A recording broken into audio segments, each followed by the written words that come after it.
hermanos, el día de hoy, 26 de octubre del 2019, es sábado de la 29ª semana del tiempo ordinario. Se termina nuestra semana 29 de este tiempo ordinario y lo terminamos, ya saben, con gratitud.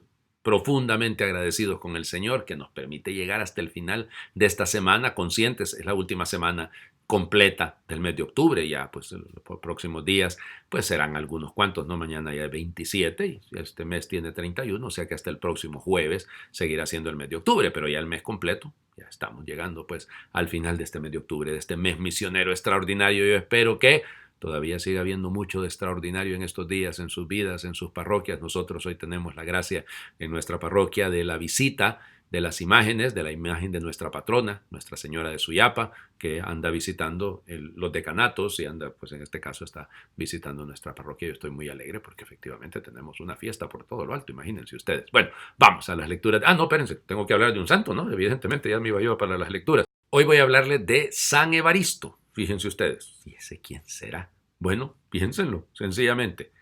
Pedro, Lino, Cleto o Anacleto, Clemente, Evaristo. Es decir, es el cuarto papa después de San Pedro, para que lo vean la importancia. Evaristo, miren, se le dice que es sirio, o sea que es de la zona de Palestina. Llegó a Roma, no sabemos en qué año, no sabemos mayores pormenores sobre su conversión, y va a morir mártir en el año 107, 108 de nuestra era. Eso es lo que más o menos sabemos. Pero es interesante que dado que iba creciendo el número de los fieles en Roma, él decide crear lo que hoy en día llamamos parroquias.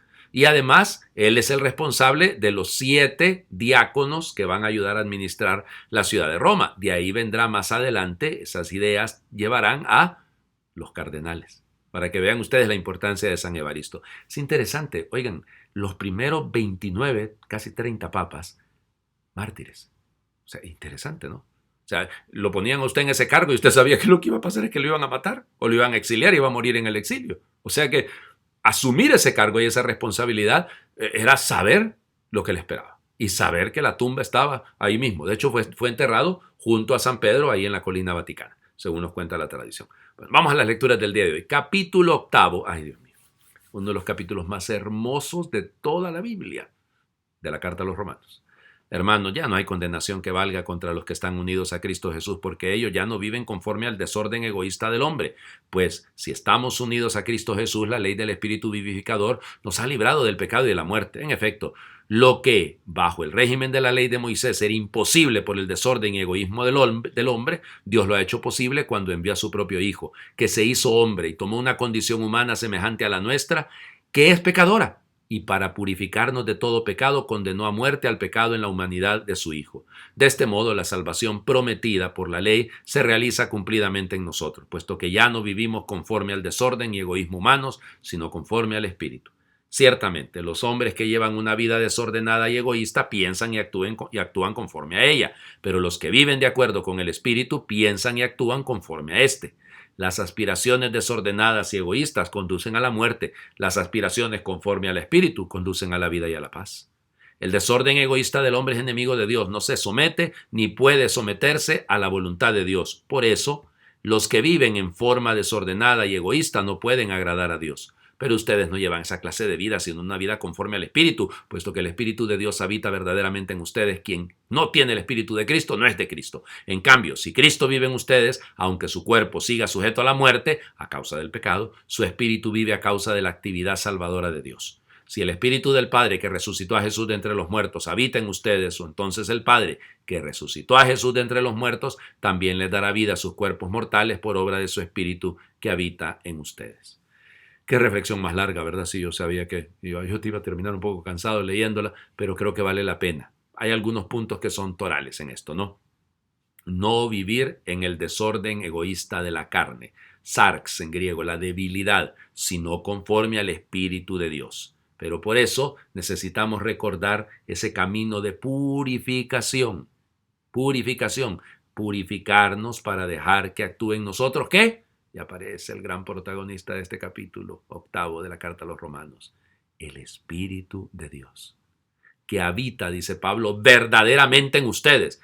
Sí, pero a veces ese espíritu lo sustituimos, le damos lugar a otros espíritus de este mundo. Y por eso quien no tiene el Espíritu de Cristo no es de Cristo. O sea, usted puede decir que usted es cristiano, pero realmente su actitud es cristiana. Su actitud es la del seguimiento del Maestro por la acción del Espíritu Santo. Terminamos ayer de leer el capítulo 12 de San Lucas, ¿no? Como evangelio. Hoy ya nos entramos al capítulo 13. Fíjense el texto, es un poco complicado. En aquel tiempo algunos hombres fueron a ver a Jesús y le contaron que Pilato había mandado a matar a unos galileos mientras estaban ofreciendo sus sacrificios. Pues les hizo este comentario Jesús.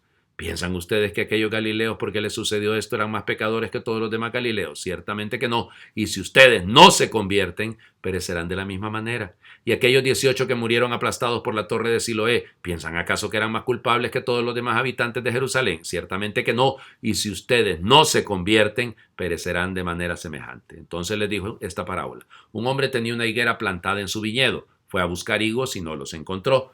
Dijo entonces al viñador, mira, durante 3 años seguidos he venido a buscar higos en esta higuera y no los he encontrado. Córtala. ¿Para qué ocupa la tierra inútilmente? El viñador le contestó, Señor, déjala todavía este año. Voy a aflojar la tierra alrededor y a echarle abono para ver si da fruto. Si no, el año que viene la cortaré. La paciencia de Dios, la misericordia de Dios es infinita. Piénsenlo en este texto. O sea, está claro. Jesús está utilizando una imagen de algo que pasó en su tiempo, un desastre, una torre que se cayó, una matancina que hubo, para llamar a la conversión. Yo me pregunto, ¿cuánto más necesitamos ver en nuestros países? ¿Cuánto más necesita los muertos que ha habido en Chile? Que no nos haga reaccionar eso. Los que han muerto en México, los que han muerto en Honduras, en mi país, producto de los problemas políticos, producto de la terquedad de los políticos. Por favor, hombre. Convirtámonos. No es posible que sigamos por este mismo camino sabiendo, viendo las señales. ¿Se acuerdan? Ayer era, ustedes que saben leer los signos de los tiempos, porque no saben leer la acción de Dios. Es lo mismo. Usted y yo tenemos tantas señales constantemente de lo que Dios está llamándonos a hacer y hacer. Entonces, por eso la imagen, ¿no? Deja la higuera un tiempito más. ¿Cuánto tiempo más nos va a dar? Honestamente, óigame, todos lo vivimos a diario, yo se lo digo personalmente, cuántos muertos, cuántas personas en la flor de su juventud, niños recién nacidos, ni siquiera nacidos, y me toca a mí esto. Y entonces, no me toca, por favor, que suena feo, ¿no?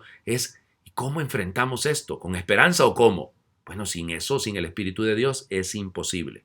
Lo necesitamos, como nos decía la primera lectura, pero hay que reconocer la misericordia infinita de Dios. Bueno, hoy es sábado.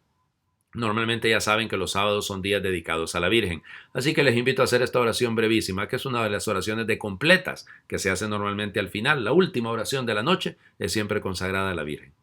Salve Reina de los cielos y Señora de los ángeles, salve raíz, salve puerta que dio paso a nuestra luz. Alégrate Virgen gloriosa entre todas la más bella, salve agraciada doncella, ruega Cristo por nosotros. Amén.